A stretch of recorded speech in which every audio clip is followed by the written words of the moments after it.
Straggling in.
Uh, okay. Yeah, that's right. Well, tornado takes the roof home, we're all going home. All right. You can start anytime. Go ahead and crank it up. We're because all the folks that have been sick are all on the mend. I mean, I've talked to everybody. David Bridges is in the hospital, unless they get him out today. I talked to him yesterday. So, does anybody know if he's still in the hospital? He's in Kingsport because yeah. So I've not been up there, but I've talked to him twice, and he wasn't feeling too well yesterday. So I don't know if he's any better today or not. I hadn't had a chance to. Is it something different, or is it still complications from the same stuff? Same stuff, but he had his blood pressure got really, really low, and he lost his energy, and so they went to the to Laughlin, and Laughlin apparently is full. I don't know if it's COVID. I assume it is, and so they flew him in the helicopter to Johnson City or to Kingsport. So what's that? Holston? Is that the hospital? Yeah. Anyway, so make a long story short, I figure if they flew him, he was in pretty bad shape. But like I said, I've talked to him the last 2 days, and said he was feeling better and his blood pressure's back to normal. So anyway, I just wanted the church to pray for him. So I put it out on the group meets, and yeah, so if anybody has an update, if you find out something, let me know, and I'm gonna check on him again tomorrow. So anyway, I do too. I think that's what he needs. So could be a God thing that he's gone somewhere else. Let's see. So like I say, most of the COVID people, I mean, there are a few still struggling, but everybody tells me they're getting better.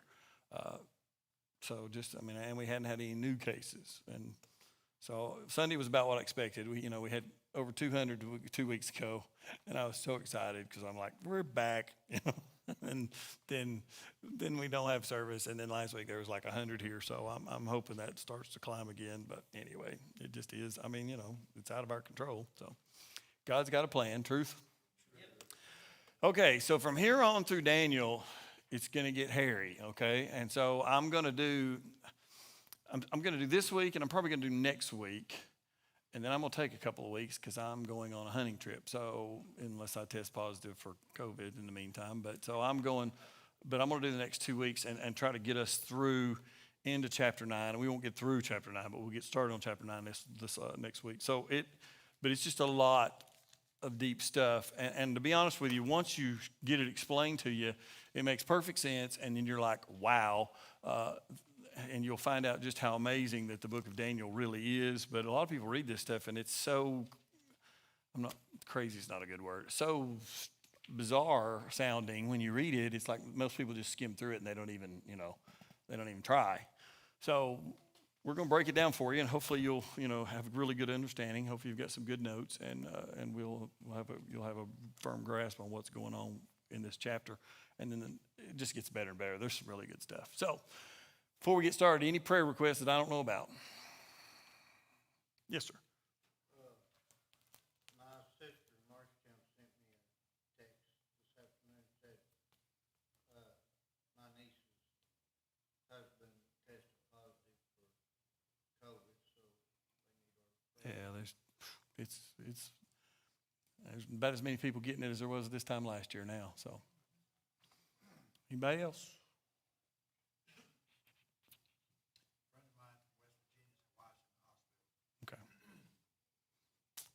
Continue to pray for our church and pray that we'll be able to reach some lost people, because I do believe the days are getting short. So anyway, Danny, if you don't care, would you lead us, bud? Dear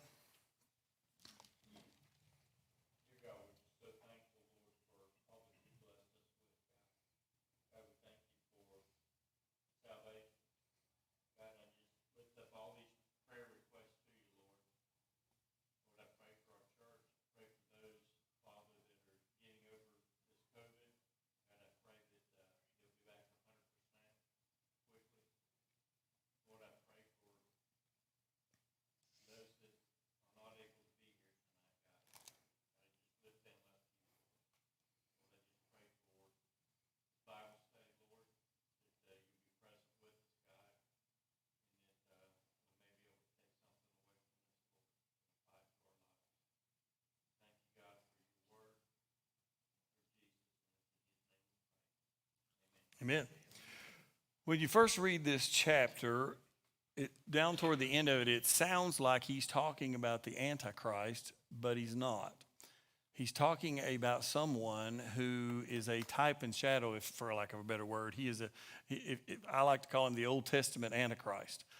He displays a lot of the same things that the Antichrist will display, but he's actually talking about a fellow by the name of Antiochus Epiphanes, and we're going to talk about him.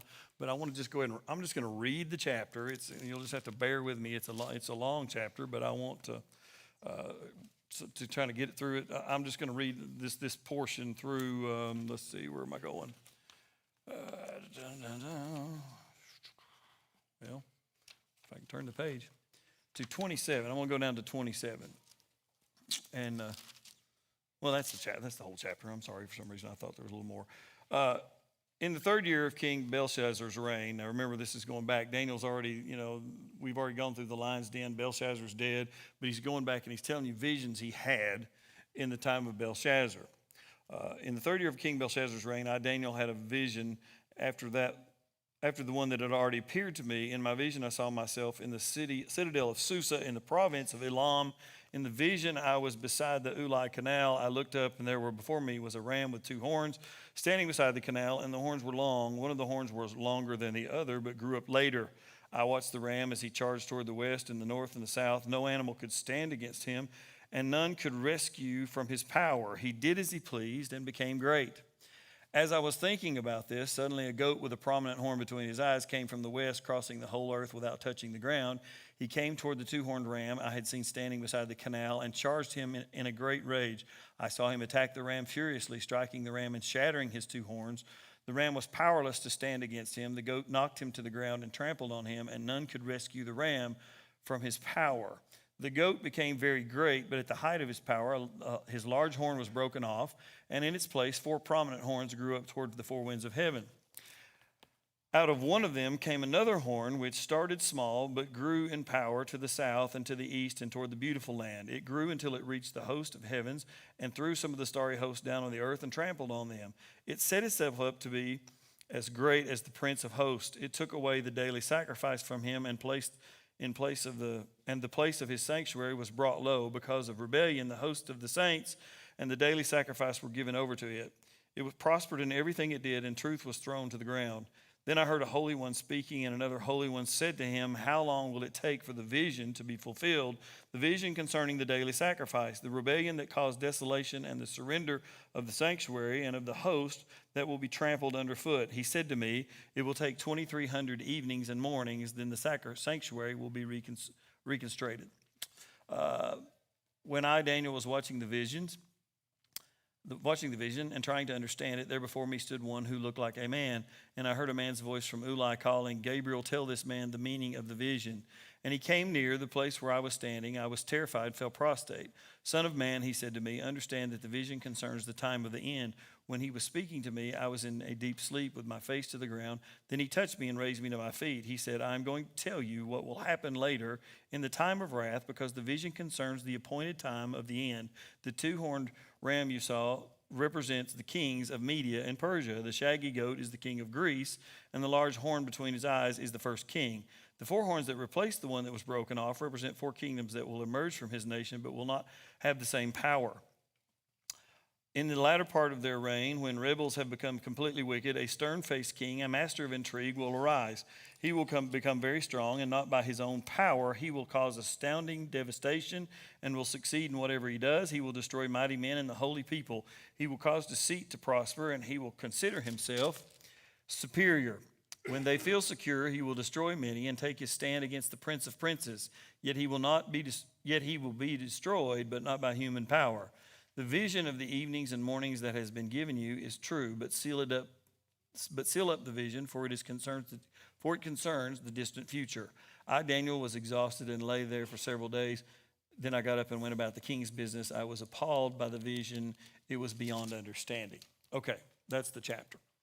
Now, when you read those, when you hear about that little horn, it reminds you of the little horn that we talked about last week. The words are a little different. One, small horn, little horn, they're not the same, but they're very similar.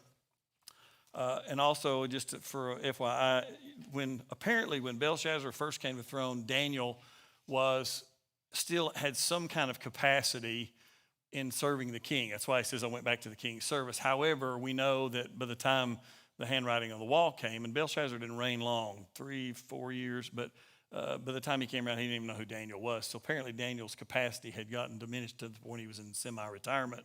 But at this point, he's still doing a little bit of work for the kings. And of course, we've already covered all the whole progression of the kings from Nebuchadnezzar down to Belshazzar. So we've already done that. And his father, Nabonidus, didn't really like being king. And so he appointed his son vice regent and put him on the throne. And he didn't last very long. So they were just not even anything compared to what Nebuchadnezzar was. Daniel had these visions, and while Belshazzar was king, and they were giving him the hopes of the future, because you got to remember, Daniel knew that the 70 years was coming to an end, and he wanted to know what was going to happen to Israel. He wanted to know they were going home, and he prayed about it considerably, and he was given these visions, and it wasn't what he wanted to hear, because what he wanted to hear was, we're all going home, it's all going to be great. But the times of the Gentiles had begun, and they weren't going to end for some time. And so in this particular dream, there's 2 empires that he talks about. And he actually, you don't have to guess who they are. He tells you who they are. And we've already talked about them a little bit. But Belshazzar was conquered by the Medo-Persian Empire. Is everybody good?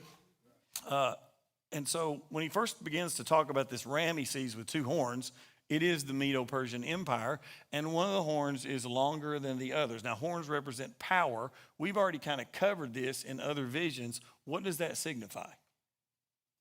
The fact that one horn is bigger than the other.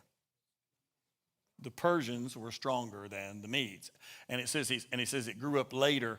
By the time Cyrus became king, he had immense power. And so Cyrus the Great is why it grew up later, and he was more dominant. So we know about the Medo-Persian Empire. We know that they conquered Babylon. We know that they killed Belshazzar. And we know that they seemed indestructible. And so this is the same beast that Daniel describes as a bear in the previous chapter. Y'all remember that? Everybody good? So now, when you get to chapter 8, he changes back from Aramaic to Hebrew. Now, I've told you why he does that, because can anybody remember?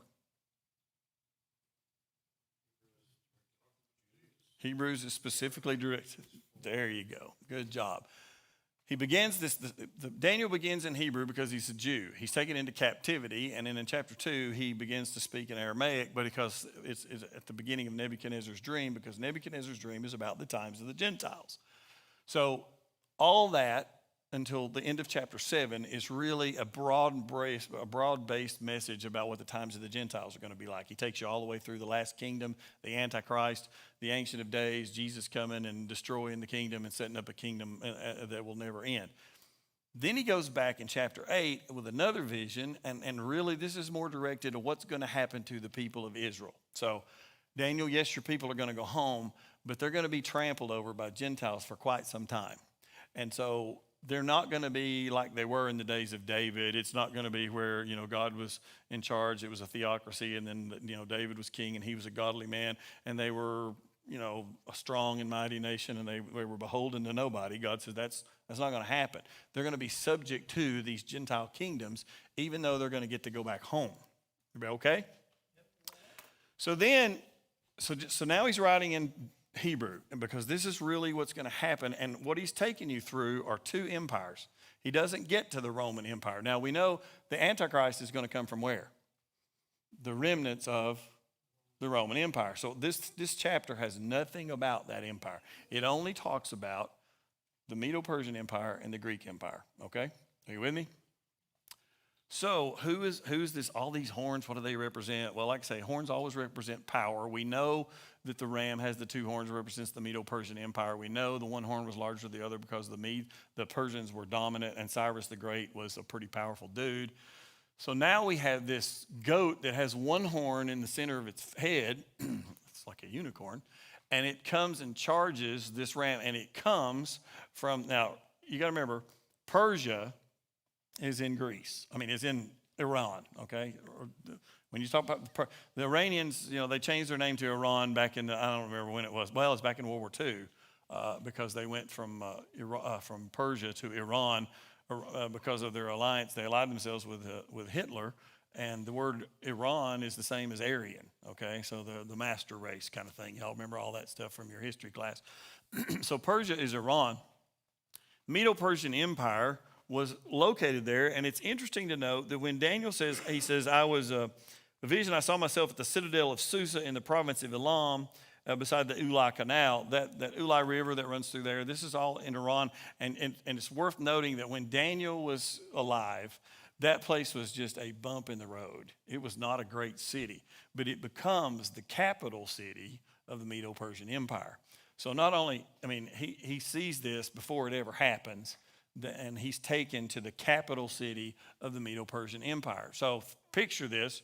You've got Iran, you've got Persia, this capital city, and then from this direction, which is Greece, okay, comes over. So Greece is farther west, they're in the east, and he attacks this great one-horned ram, attacks with swiftness. Daniel's vision, his feet didn't even touch the ground. Well, what does that signify? Speed. Okay, the guy's flying low. Y'all ever heard everybody say that? Boy, that car was flying. Okay, that's what the speed with which Alexander the Great conquered it's never been seen. It's amazing how fast he could get his armies to move and take over things. So when he came against this massive, the Medo-Persian Empire, Daniel is compared to a bear because it's just slow and lumbers, but it's huge. Alexander the Great had a smaller, much smaller army, but they moved with speed and they absolutely destroyed the Medo-Persian army with way less people. I mean, way less people. So Alexander the Great, give him his props. You know, he was a military guy. So he is the middle horn of the ram. And the Greeks defeat the Medo-Persian Empire, and nobody thought that could be done. And Alexander the Great, he was a very ambitious dude, and he got it done, just like that. But also remember, this is all on God's timetable, right? So these things happen for a reason. Alexander, if you read this part, when he's talking about Alexander, that middle horn that's so powerful, and the ram just comes and destroys, and it's broken off, that horn's broken off in its prime. Alexander the Great died at the age of between 32 and 33, and he left no heir. Are you with me? So on his deathbed, they go to him and they say, who should rule in your stead? And they say that his words were, the greatest. And that's all he said. He didn't name a successor. He was like, whoever's the strongest. And so he had 4 generals, all of which thought that they were the strongest, okay? So what ends up happening to the kingdom, and Daniel describes it right here. Let me just go here and find it.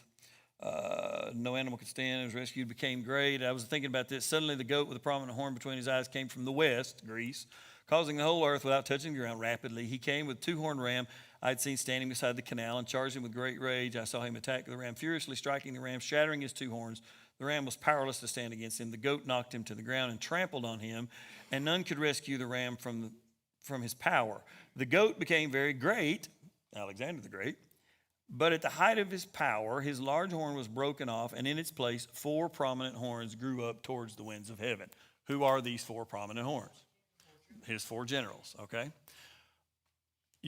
Their names are in your notes. I mean, if you really want me to read them, I can do that for you, but I mean, it's it'll be on the second page here.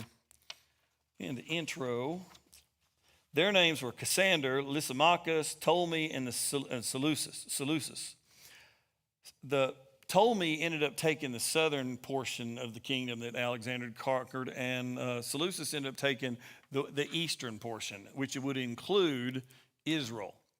And so these 4 generals divided up the kingdom in quadrants, and so if you've ever heard the war between the Seleucids and the Ptolemies, that's the east versus south, because they begin to not get along. Okay, is everybody good?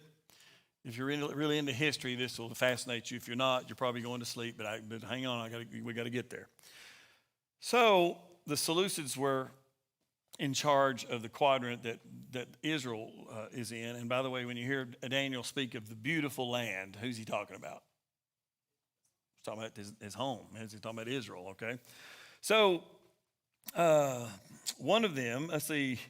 The goat became very brave, and in its place 4 prominent horns grew up toward the 4 winds of heaven. Out of one of them came another horn, which started small, but grew in power to the south and to east toward the beautiful land. Now, when he describes this little horn, it sounds very much like that little horn that he describes on that terrifying beast, which we know is the Antichrist, and we know that is at the Roman Empire.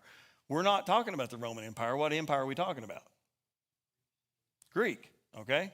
So out of the 4 corners of Greece, out of one of the horns grows a little horn, and this guy is what I like to call the Antichrist of the Old Testament.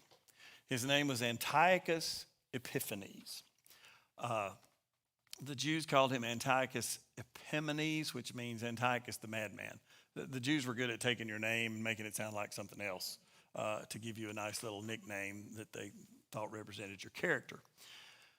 Antiochus was an interesting guy. He was not supposed to inherit the throne. As a matter of fact, he'd been exiled.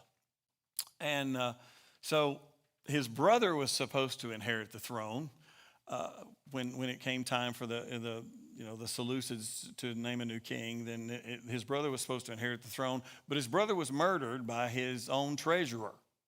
I put in your notes, I've known some pretty treacherous church treasurers over my lifetime as well. But his treasurer killed him trying to take the throne. And here is Antiochus, that is his brother, that has been exiled, because I think everybody knew Antiochus was crazy, but he'd been banished. Well, he convinces the king of Pergamum to help him go over and take over this treasurer spot and become king, and he does, and it works. Antiochus is very ambitious. So he comes and he rises to power and becomes king over the Seleucids, and which includes part of his kingdom is the beautiful land, Daniel calls it, the nation of Israel, okay? This guy is vicious. And not only is he vicious, he's crazy. And let me tell you how crazy. Remember what the Bible talks about with the Antichrist will set up an image of himself and declare himself to be God and demand to be worshiped? So does Antiochus Epiphanes. Matter of fact, he's a Greek guy. You with me? Now, he identifies himself with Alexander the Great. He thinks he's the next Alexander the Great, only better. So what was Alexander's main mission? He wanted to conquer and make all the world Greek, which is called Hellenization. Y'all remember that? So Antiochus decides that's going to be his mission. He's going to do what Alexander couldn't finish. And so that's his thing.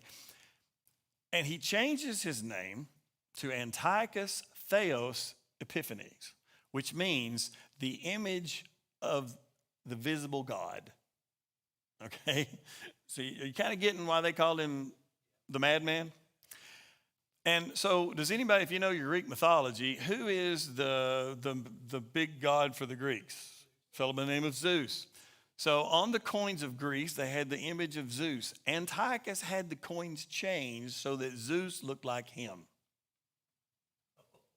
So are you getting a picture of who this guy is? He actually has the coins reminted to make the Zeus the god, and then he changes his name to the visible God. Okay? You're starting to get a handle.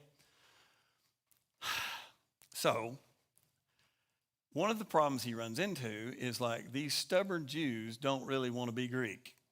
And why do you think the Jews were very, very hesitant to adopt any other foreign culture, foreign god once they got back in Jerusalem? They just got out of captivity for 70 years for doing that very same thing. And so they were very resistant to, and we're not going to become Greeks, and we're not going to worship Zeus, and we're certainly not going to worship Antiochus the madman. This just gets worse and worse. So there is a high priest. There's a high priest and his brother. There's two brothers that are priests, and one's, the high priest is named Yochanan, which is a Hebrew version of John. If you get a Hebrew Bible and you look up the Gospel of John, his name's Yochanan, okay? He had a brother named Joshua, which is, anybody know how to pronounce that in Hebrew? Yeshua. Yeshua. It's the same name that Jesus had, okay? So Yochanan, John, and Joshua, okay? They're brothers. John is the high priest. Joshua really wants to be the high priest.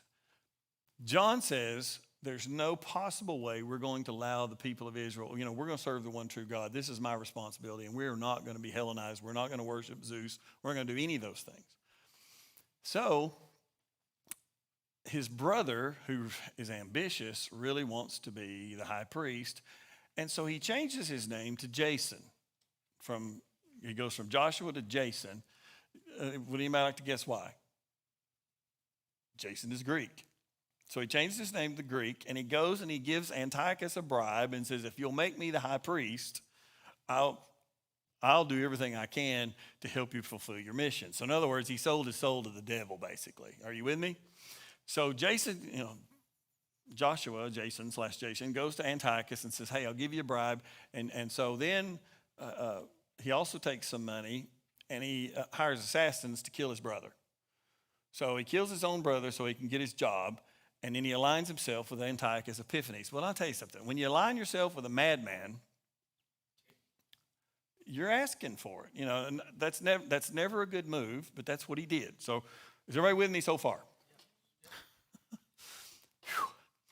So at this point, he thinks he's just, all that in a bucket of chips, and he's going to do everything he can to make the Jews turn Greek, and he's the appointed high priest. Now, who has the right to appoint the high priest? God does.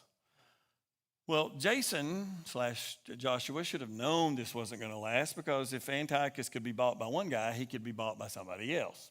So there was another guy named Menelaus, And he goes to Antiochus and offers him a bigger bribe to make him the high priest. And he's not even a Levite. So he's not even in the line of priest. He has no right to be a priest. Is everybody with me? But Antiochus had moved his armies and was attacking Egypt, which was being ruled by the Ptolemies, which is one of those other generals. You keeping up with the math? And he needed money for the war effort. So Jason's out, Menelaus is in. You with me?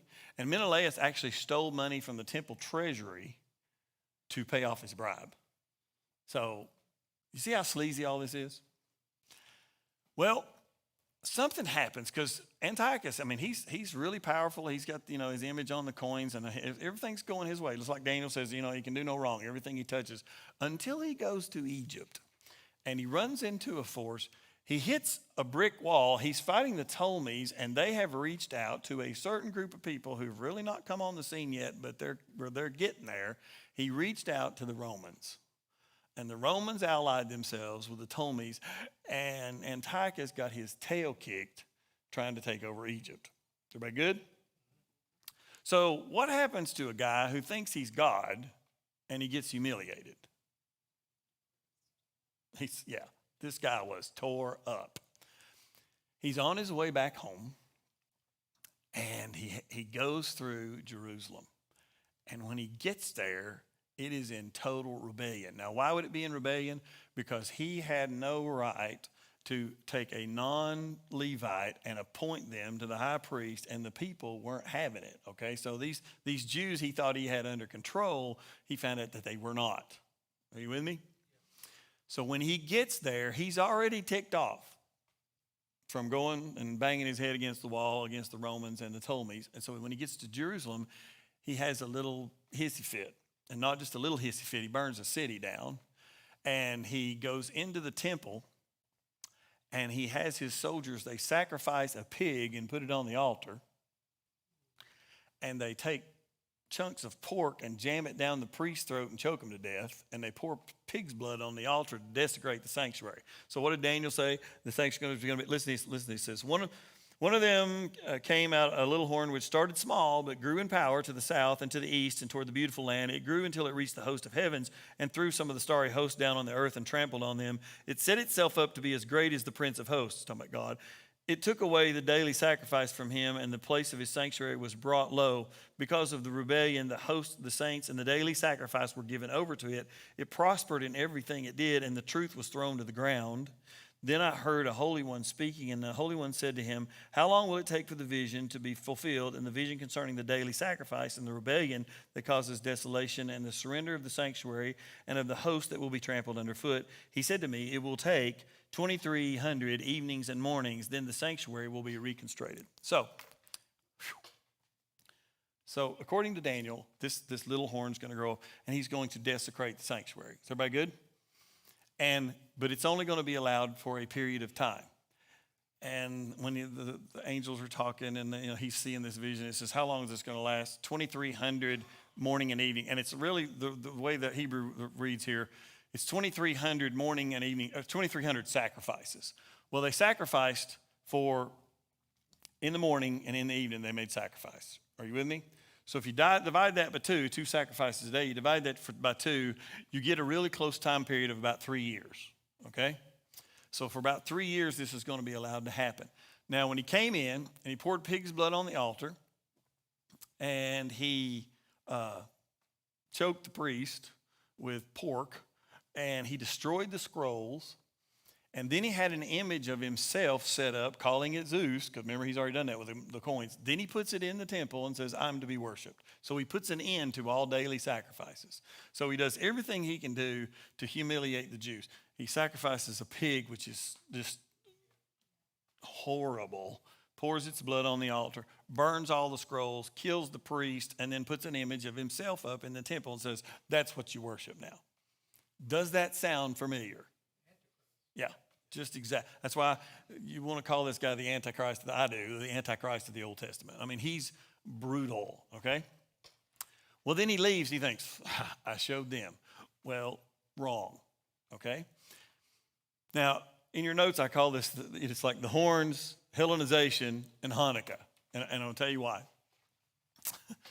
It has been said that every time you try to wipe out God's people, you will lose, and then they will have a new feast. Let me give you an example. Pharaoh wouldn't let the Israelites go, and God showed him, and we got the Feast of Passover. Haman tried to destroy the Jews in the story of Esther, and he got hanged on his own gallows, and then they got the Feast of Purim. Okay. By the way, if you wonder where that comes from, anytime you've heard me say this before, anytime you have the I am on something, that means plural. Per is lot. Like if you cast dice, when they cast lots in those days, Haman cast lots, according to the book of Esther, to decide what day he wanted all the Jews massacred on. And so when he ends up getting hanged on his own gallows, and by the way, when you think of a gallows in those days, it's not what you think. They didn't tie a rope around your neck and drop you off a thing. It's more like if you've ever read about Vlad the Impaler. They build this platform and it's got a big spike on it, and they pick you up and like a popsicle. Okay, that's what it meant to be hanged on. So good old Haman got everything he ever deserved. You with me?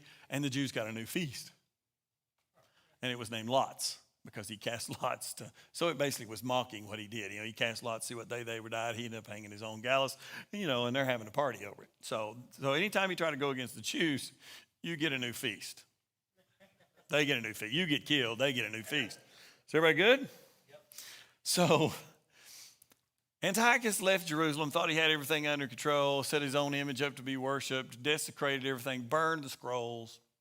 Well, there was this priest named Mattathias, and he was commanded by a Greek soldier to sacrifice a pig on the altar, and he refused. So there was another Jewish guy there that was supposedly a priest. He volunteered. He said, I'll do it. Well, Mattathias was so furious that he grabbed the Greek soldier's sword and he killed them both. He said, we're not going to sacrifice a pig on the altar again. It's not, we're not going to. So he kills the soldier, and he kills this guy, this Jew that volunteered to do it in his stead. This begins an uprising that maybe you've heard about. By the way, Mattathias, he didn't live very long, and his son kind of took up the charge. His son was named Judah. Have you ever heard of Judah the Maccabee? Ever heard of that? Judah is the son of this priest that says, oh, no, you don't, and he kills the Syrian, and he kills the Jew that wanted to sacrifice the pig. And so he's an old guy, and he just, he don't live long. So his son takes up the quest, and a rebellion begins. The word Maccabee in the Hebrew is hammer. And so they called him Judah the Hammer, okay? And he leads a rebellion, and it's guerrilla warfare. And so there's not been, remember when Antiochus set all this stuff up, then he leaves, and then all this starts happening. The scrolls have been destroyed. There's no more sacrifices. There's no sacrifices allowed in the mornings or the evenings, and the temple's desecrated. Everything is a mess. So Judah begins to lead this revolt against Antiochus Epiphanes, and of course they have no way of ever taking over that army, so they resort to guerrilla tactics. And if you don't think that works, read the history of Vietnam, read the history of Afghanistan. The mightiest army don't always win. And plus the fact, God's with this guy, okay? So 1 plus God equals a majority. They win a tremendous victory, and this battle, finally the Greeks just give up on them, and this battle is done, and it takes, guess how many years? 3 years. Are you with me? So there was no sacrifices for those 3 years, plus whatever time that it took for Antiochus to do his thing and then leave. So, and a lot of people think that was like a month, and then this all began to happen. So if you do the math on a lunar calendar, it comes right up at 3 years. When they came to rededicate the temple, they, because everything had been destroyed, and the only oil that could be burned in the lamps of the temple, they reconsecrated, they cleaned it, they prayed over it, they washed everything down, they consecrated themselves, they consecrated the temple, and they wanted to light the temple lamps. And there was only 1 cruse of oil that had been sealed by the high priest. And so that was the only oil they could use. They can't just go out and buy olive oil. They had 1 cruse of oil, and that was all they had left with the high priest seal on it. And they had to have, all these things to get prepared. Well, that was only enough to last for 1 day. But they poured it in the lamps, and they lit the lamps, and they rededicated the temple, and it burned for, does anybody know? 8 days, okay? So this celebration of their victory against Antiochus Epiphanes, the reconstruction of the temple, whatever that word is, reconsecration of the temple, reconsecrated. Well, I read that wrong a while ago. Reconsecrated. That all took 3 years. This led to one of the greatest celebrations that the Jews have, and it was not in the original feast of the Lord, but because this event was so monumentous and they believed it was a miracle of God, which it was, that oil lasted like that, they knew that God was with them and he'd preserved them, and so they came up with a new feast that they celebrate in the end of the year every year, and it's called Hanukkah, okay? So, in Daniel chapter 8, you have horns, Hellenization, and Hanukkah, okay? So that is what he's talking about. Now, some people, when they read this, they think when it starts talking about this little horn, he's talking about the Antichrist. It's, in my opinion, this is just an opinion, there's all kinds of people who want to find it. It's really kind of a story of both because they are exactly alike. They're so much alike. And I believe that at the end of the Greek Empire, the last king that they had was just like the last king that's going to be in the Roman Empire, okay? But don't get it mixed up. There's nothing in here about the Roman Empire. So he's talking about Antiochus Epiphanes. He absolutely shows you the fury that Satan has over God's people. I mean, he was a demon-possessed madman. So that's what the whole vision of the ram and goat is about in Daniel chapter 8. I told you it was going to start getting deep. By the way, this happened years and years and years before. And Daniel didn't live to see any of this, but God gave him the vision and he predicted it, and he predicted it flawlessly. You see that? I mean, it's perfect. This is why Daniel is one of the most attacked books in your Bible, because scholars who do not believe in miracles, do not believe in God, will say this had to have been written after these things happened. There's no way he could have.